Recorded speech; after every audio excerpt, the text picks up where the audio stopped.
उदास लगे और से जरिया राजा जी कि उठता जवानी में। नमस्कार, आप अभी देख रहे हैं भोजपुरी का सबसे बेहतरीन न्यूज चैनल तिलक न्यूज और इस समय हमारे साथ है भोजपुरी के काफ़ी बेहतरीन कलाकार मुकुल सिंह जी।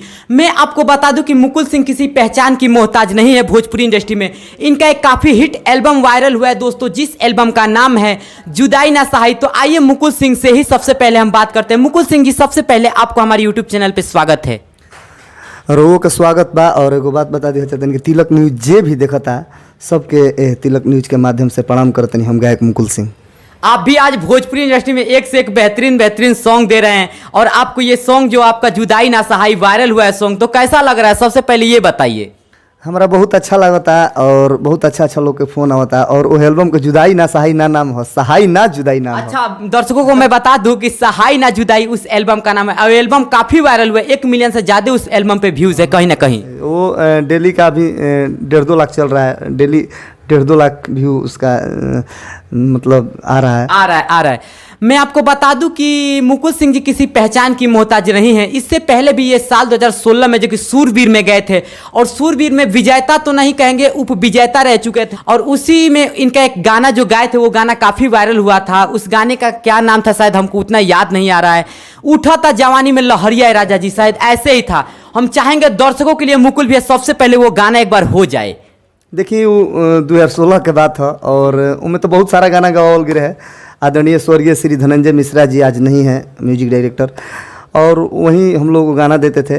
तो में वो हमारा के गाना भैरवी का भाव रहे, गाना एगो मिलल रहे हमरा कि कचरे लकड़िया और जवनिया धुआता और दिन भर बैठल बीते कुछ ना सुहाता कि तोहरा बिन उदास लागे, कि तोहरा बिन उदास लागे, कि तोहरा बिन उदास लागे और से जरिया राजा जी कि उठता जवानी में, अरे उठता जवानी में, अरे लहरिया राजा जी उठता जवानी में। कहीं ना कहीं मुकुल सिंह जी को खाटी माटी का कलाकार माना जाता है और जमीन से जुड़े हुए ये कलाकार हैं।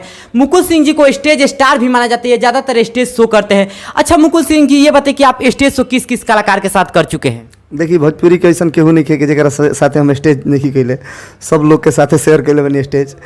और बस एक आदमी के साथे हमार सपना बाकी उनका साथे हमारे स्टेज कभी हो जाइत। उनका नाम है आदरणीय श्री कल्पना दीदी। सबके साथ कॉलेज बनी प्रोग्राम, बस कल्पना दीदी के साथ एक प्रोग्राम। अच्छा ये बताइए कि आप कहाँ से बिलोंग करते हैं?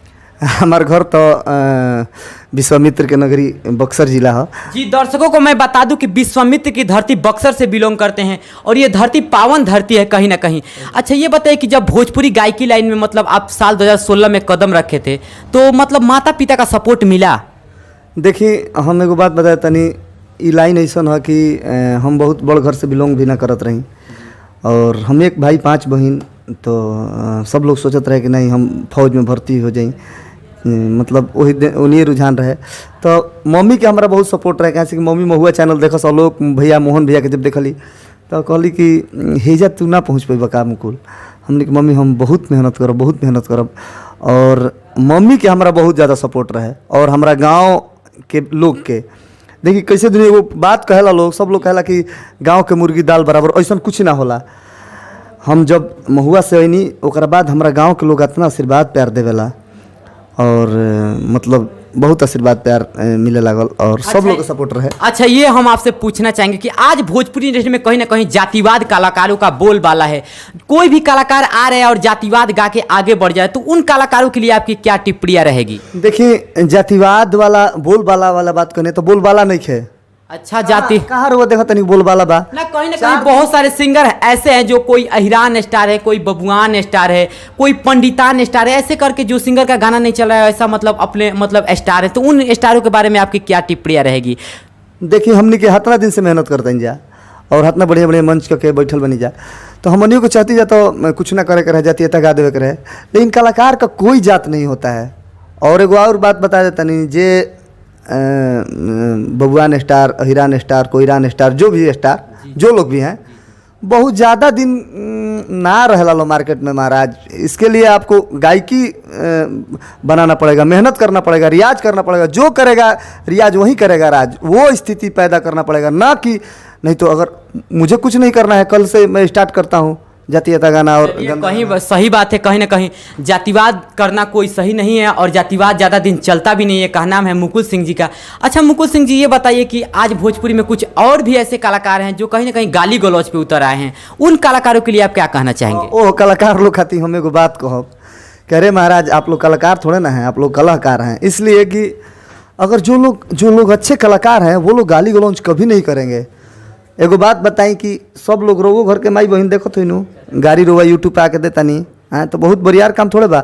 और अगर रोवा एक घड़ी अभी कुछ दिन से चला था कि हाँ हुंका के धमकी दे दिया, हुंका के धमकी दे दिया, तो रोवा जब धमकी देवे के रहे, रोवा खून में आता ना उबाल मारत रहे, तो रोवा कहाँ रही? रोवा तो दौड़ के और फौज के नौकरी ले लेवे के चाहिए, ओइजा नु काम बा धमकी के। बिल्कुल बिल्कुल, कहीं ना कहीं ये बात सही है। अच्छा मुकुल भैया, ये बताइए कि आप पवन सिंह के बहुत बड़े फैन हैं, हमको माना जाता है कि पवन सिंह का आप बहुत बड़े फैन हैं। हम चाहेंगे कि दर्शकों के लिए एक पवन सिंह का सॉन्ग हो जाए।